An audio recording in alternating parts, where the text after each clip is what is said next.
কি হবে? দেখিস তোর পেটে এবার গাছ হবে। সত্যি সত্যি পেটের মধ্যে গাছ হবে? হ্যাঁ তো, যদি একটা বীজ খেয়েছিস, এর বেশি খেলে পেটে বাগান হয়ে যাবে।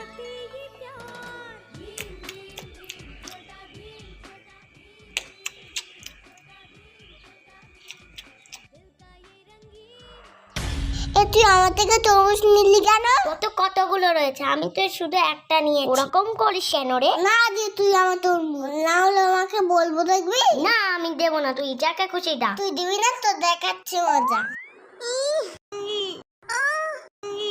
দে আগে দে, তুই আমার তরমুজ দিয়ে দে। আচ্ছা ছাড় ছাড়, আমি দিচ্ছি। উফ, তুই হাতা নাড়িয়ে নি তো। অত ঢং করতে হবে না, তুই দে তাড়াতাড়ি।